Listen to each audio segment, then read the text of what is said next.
Hello, on behalf of Corteva Agriscience, I want to thank you for your interest in joining our team for the 2020 detasseling and roguing seasons. I want to welcome you to our 2020 paperwork construction session for the triangle production plants in Dysart, Reinbeck, and Toledo, Iowa. The purpose of this video is to help you navigate through and complete your hiring paperwork packet correctly and accurately. To start out, we're going to hit on a couple helpful hints to kind of help you get through there. First one is use blue or black ink pen. Number 2, write legibly. Number 3, pay attention to detail to eliminate writing errors. Correct errors appropriately. And 5, use this video to help you fill out the forms correctly. You can stop, start, play back the video as much as you need to match your pace on filling out the paperwork. Accuracy is key. As I mentioned before, we want to make sure that we fix errors correctly. It's not uncommon for people to miswrite something, but we need to make sure we know how to fix that. So as you look at this form here, it doesn't matter what form it is, this applies to all of them. But if you look at this form, you'll see where John Doe was filling out his form. And if you see the laser pointer here, you can see where he made a mistake in the date and he just scribbled it out. That's where we want to stop. We do not want to scribble out on errors. That's not really a proper way to fix it. You can see he did the same thing down here in the citizenship boxes where he accidentally did the wrong one and scribbled it out. That's not how we want to handle fixing a mistake. On the next page, I'll show you how to properly fix that mistake. If you go back up here again to John Doe's area for his date of birth, you can see where he wrote the incorrect date. He then drew a straight line through the error, and then if you can see my laser pointer, he did his initials, JD, with the date 05/04/2020. That was the date he's filling out the paperwork. If you come down to the further section where it says Preparer or Translator Certification, you can see he incorrectly marked the box, realized it, drew a straight line through the box, and again went over to the margin and wrote his initials and the date he was filling out that paperwork. Then of course, when you fix your error, fit it in the best you can. There's not a lot of room in those blanks, but just take your time, write legibly, and make that work. That's the proper way to fix your mistakes, and if you carry that throughout the paperwork packet on every form, that will suffice for fixing those. As you go through your paperwork, you're going to find out there's quite a few sheets of paper there. On the top, there will be a page of front and back that's stapled to the front. You can tear that off. What that is a set of instructions for filling out each piece of paperwork, and you can use that to reference as well as this video. Like I said, you just keep that alongside you at the table, and that will give you some helpful hints on each form. When you complete the paperwork packet, you can send this back with the packet to your leader, or you can discard it. This one is not that important, but just so you know that that's there for your reference. There's the back page of it. The second page you're going to have on that paperwork packet is a paperwork checklist. This is primarily for you and your crew leader to double check and make sure that every form was done. When you finish a form, go ahead and check mark it on that sheet so that you get done. Again, there's double checks on there. You can make sure you have the important things completed. If you look at my laser pointer, if we go all the way to the bottom, there's an area where we need you to write your t-shirt size. Just mark the box with an X or a check, put your t-shirt size, and then in the bottom, your name, cell phone number, and a contact number.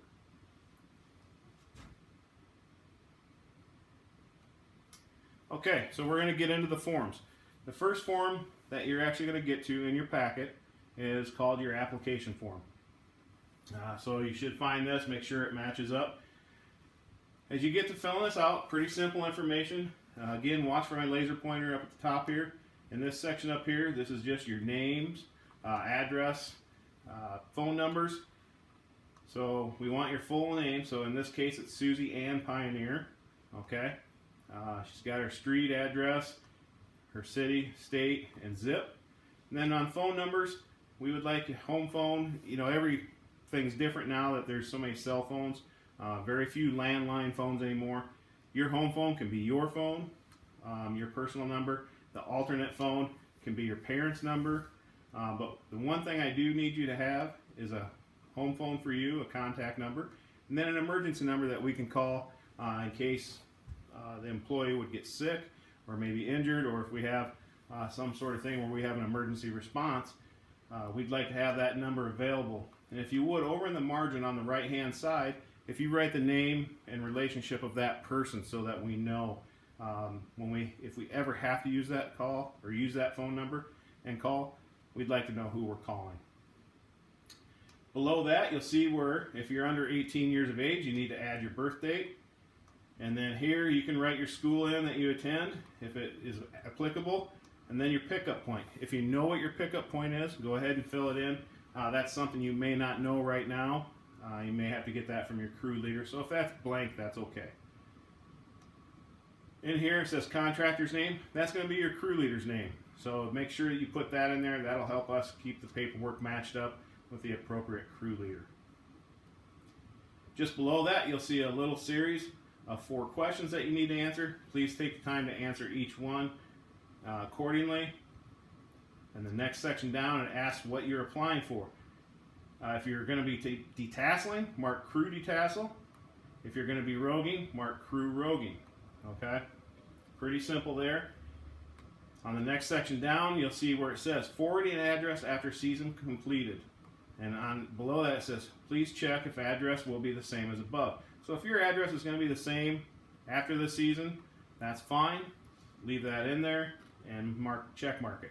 If it's not, if for some reason your address and the address where you need your W-2 sent to differs, then you need to write that address right here.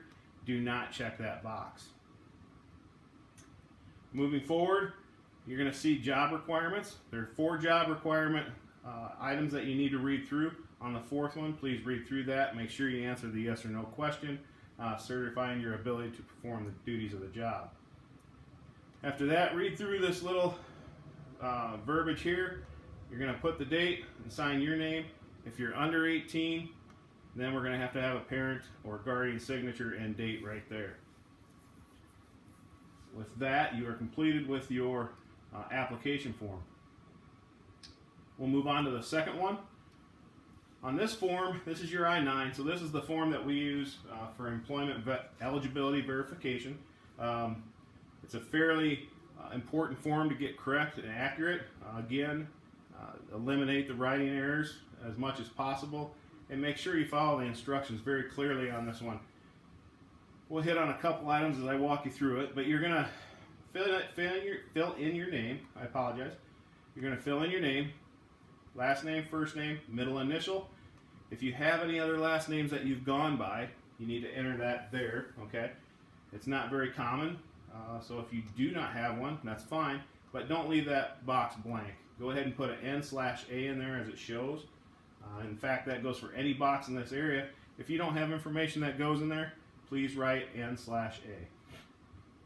You're going to go ahead and write your address in here. If it's an apartment, make sure you enter your apartment number. If it's not an apartment number, that's fine. Make sure you put an N/A in there as well. You put your city, state, and zip, birth date, and make sure you write it in this format, okay? The format is going to be month, day, year, year. In this case, Susie's birth date is 09/19/2006. It's a good practice to go ahead and write that format for the date on all your forms. It'll avoid confusion going form to form, and I'll make sure we get this one correct. Enter your social security number up here. That's required. As an E-Verify employer, we have to have that one filled out. And then the email address and the telephone number, those are optional. You can certainly provide that information if you choose to. If you choose not to, that's fine as well, but we do need you to put an N/A in there if you don't provide those. Just a little quick information back on the address. This address cannot be a P.O. box. This has to be your physical address, the building that you live in. Okay, we're going to slide down here to the next section. This is where you're going to attest to your citizenship status. Okay, there's 4 options, and you need to pick only one. Okay, so in this case, Susie is a citizen of the United States. She marked box number 1, and that's all she needs to do.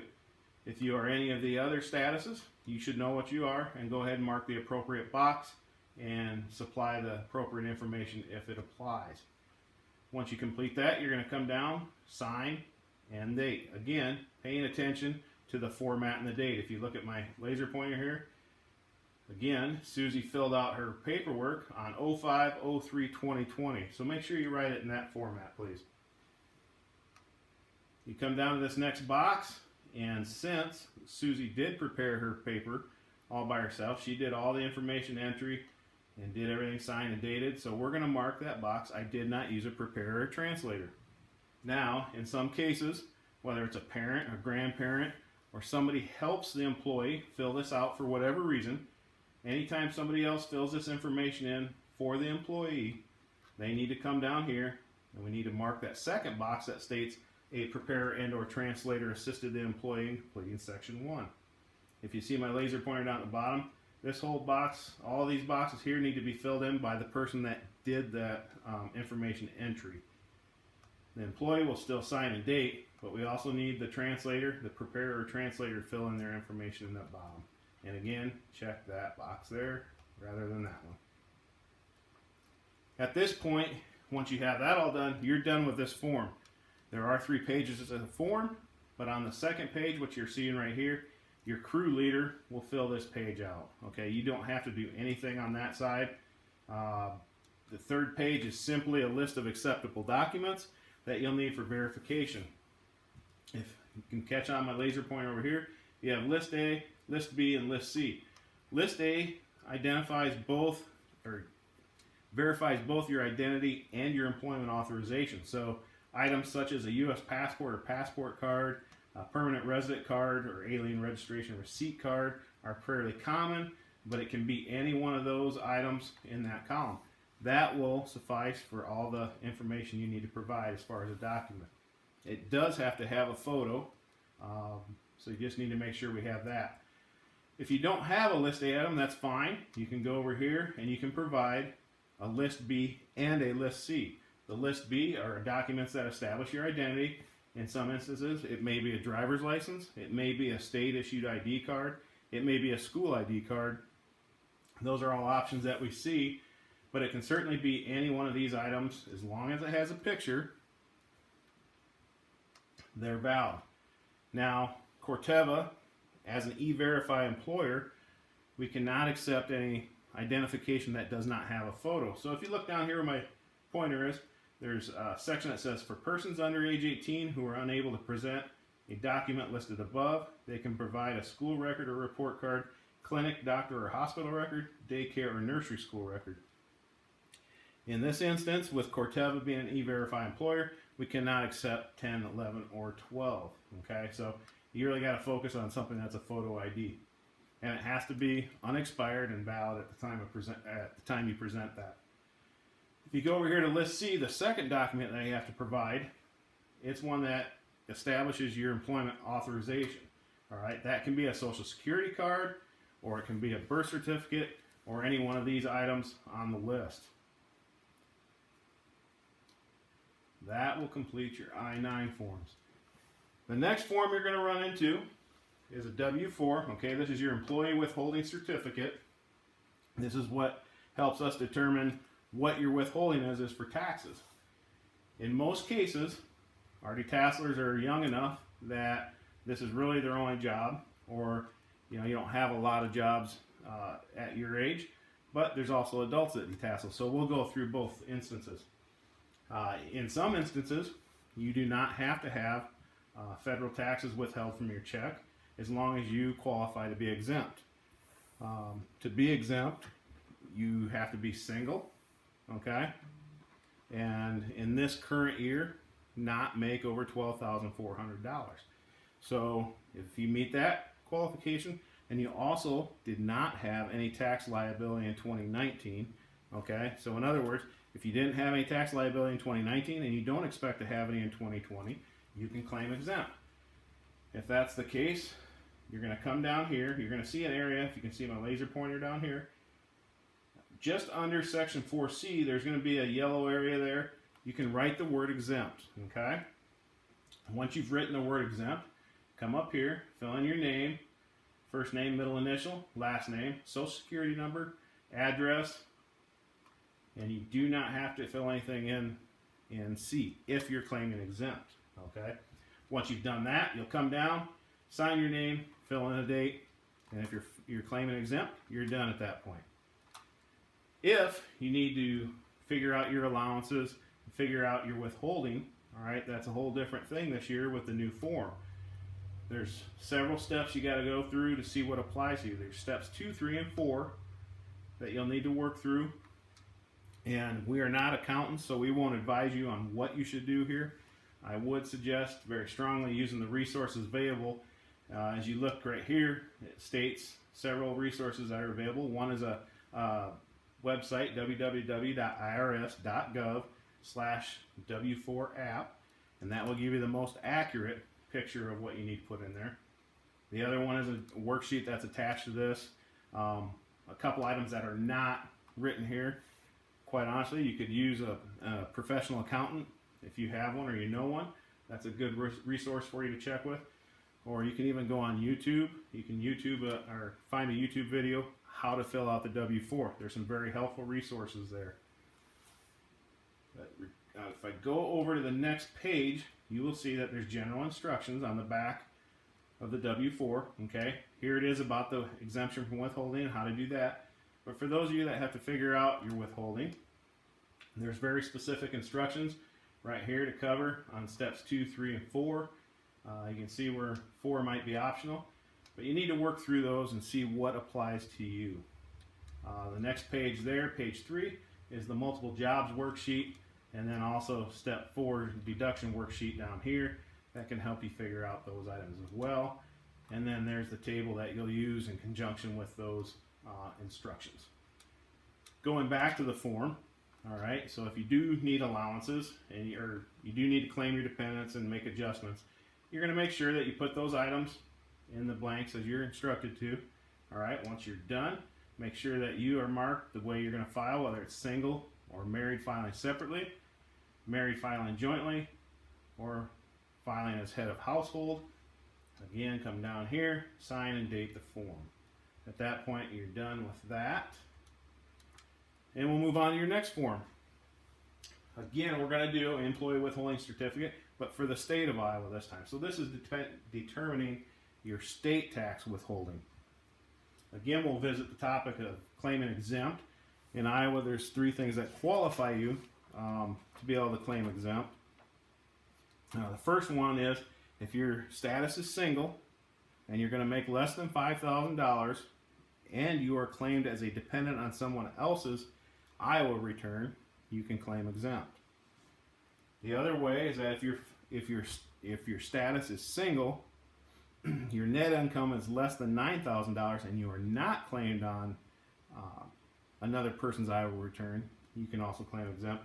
And the third way, if your filing status is other than single and your combined net income is $13,500 or less, then you can claim exemption. So you just have to kind of know your status on that. If you're going to claim exempt, you'll come down to this line. You'll see where it says exemption from withholding. You'll fill in the word exempt on the line as it instructs you to. And the year effective here is 2020. That's all you have to do to claim your exemption. You will want to make sure you come up here and fill in your information accordingly. Your address, name, all that stuff again. And you'll work your way down here and you're going to sign and date the form just as you have the other ones. For those of you that have to work through allowances to determine your withholding, you can see here it has a little calculator for you to put your allowances in, add up. The total of your allowances goes on line 6. Okay, that'll be your totals from lines 1 through 5. If you choose to have an additional amount deducted from each pay period, you certainly can do that. You'll write that dollar amount on line 7.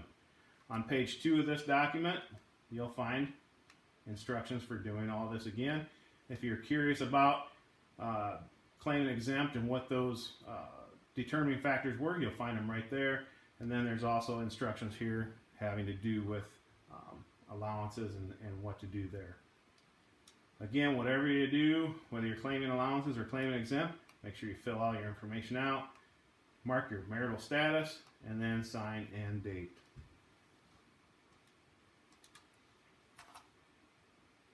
Okay, move on to the next form. Next form we have is your payroll choices authorization form. Okay, first thing you're going to do is go ahead, fill in your personal information, name, address, and city, state, zip.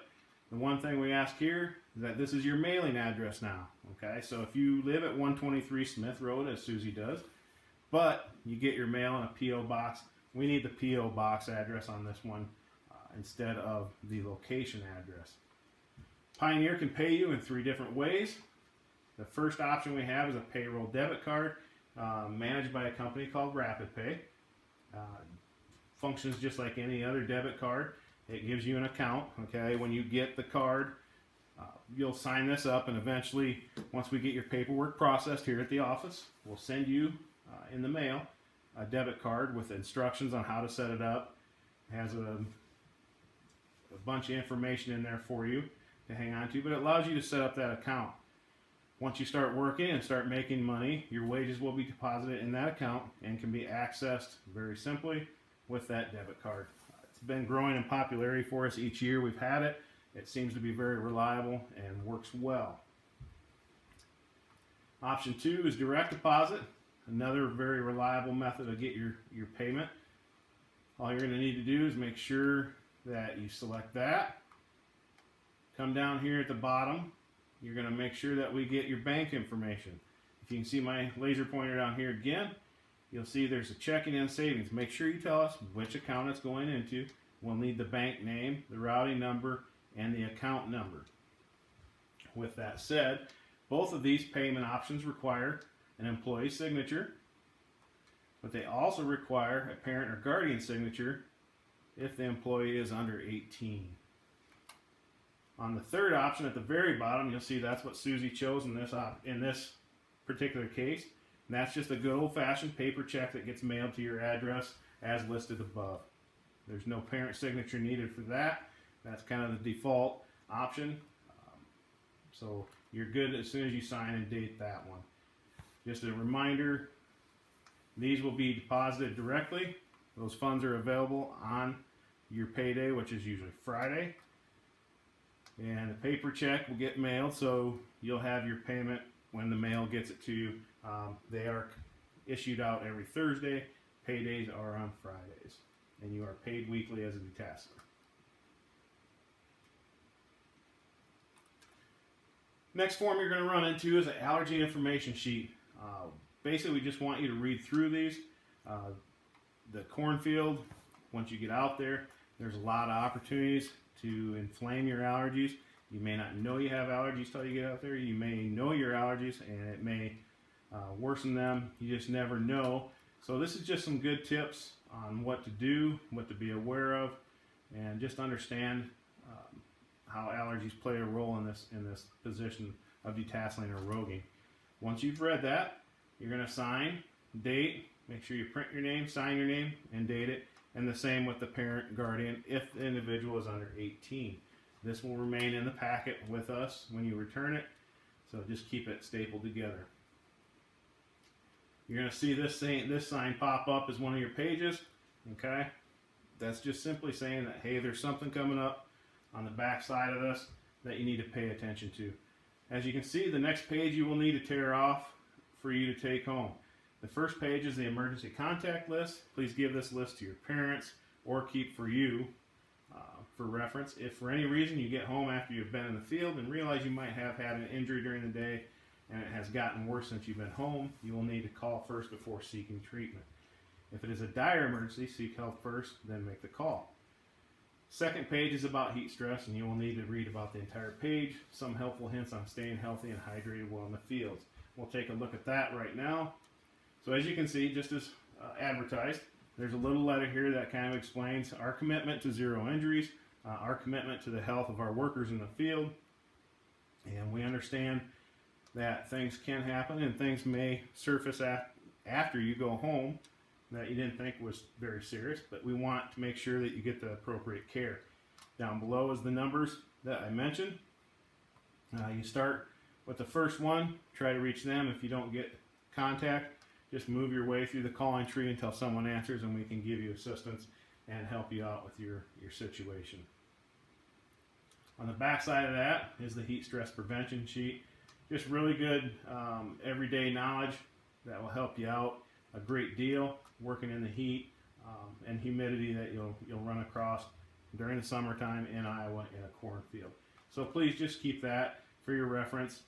Going back to that sheet, that's a great sheet just to put up on the refrigerator, save those numbers, and keep them handy. Okay, so now there's two forms that were not stapled in your packet. Your crew leader has provided you, and that'll be with your packet, just not stapled to it. The first is your worker disclosure. Okay, this is how you're getting paid. This talks about your wage, and if you take the time to kind of read through all this information, it'll talk about bonus pay. It'll talk about quite a few things that you'll want to know. But to start out, if you look up here at the very top, it will have your crew leader information. So when you were filling out your application form and you couldn't remember your crew leader's name, that's one place that you can find it. It'll generally have at the top the crew leader name, an email address for them, and a phone number that you can contact them at as well. If you look in the top box, this is where we need your information filled out. Again, social security number, permanent mailing address, name, city, state, zip, all the same data that you've been filling out before. Just make sure you're hitting every blank and getting the information in there that we need. Next thing you want to double check, this area here should be a wage written in by your crew leader. If there is not a wage in there, do not write a wage in on your own. Contact your crew leader and work with him or her through that process. You can get down here and you'll see a section where your parents can sign. This is if you are under 18. We do need your parents to fill that information out. We need their signature, date, address, city, state, zip.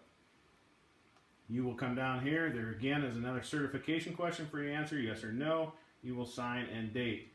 Now I want to point out the very bottom, if you can see that, where it says name of person providing this information. Again, that's going to be your crew leader's name. The thing I want to point out, at the very bottom it says for payroll or any other questions, call Reinbeck Detasseling office at 319-788-7041. Okay, that's a Pioneer location phone only.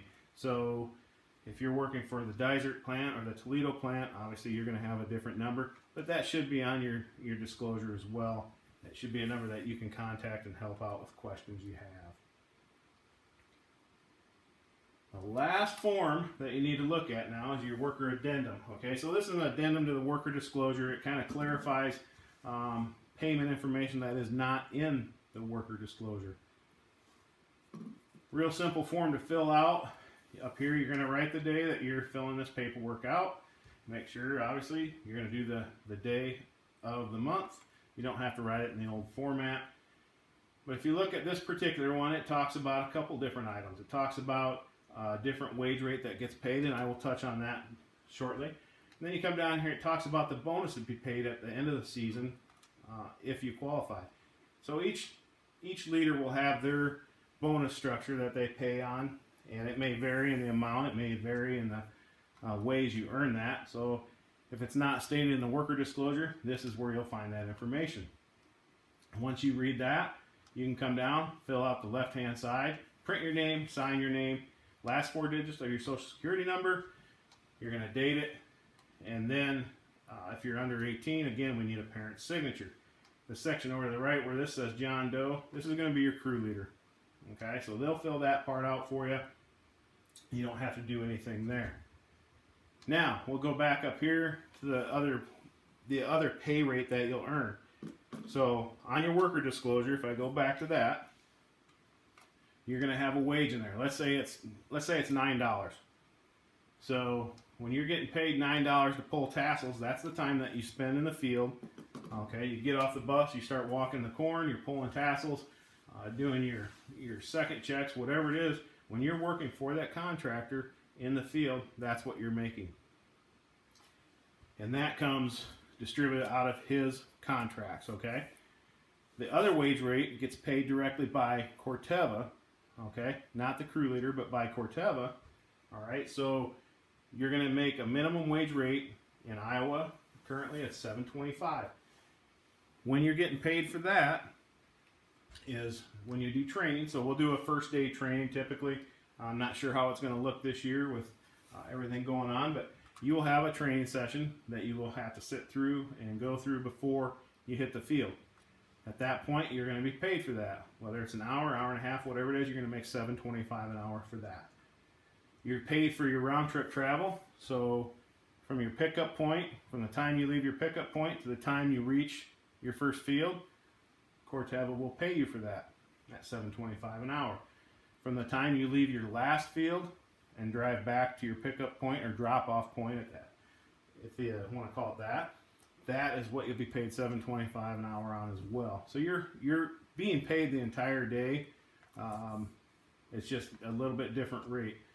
The other thing you may run into, if you get weather delay and you have to sit on the bus, at that point, if you have a field entry delay, whatever that is, the time sitting on the bus, you're going to be paid at $7.25 an hour by Corteva. So that's what you'll see on our addendums, and that'll bring that up. If you have any questions about that, certainly reach out to your crew leader or the payroll office.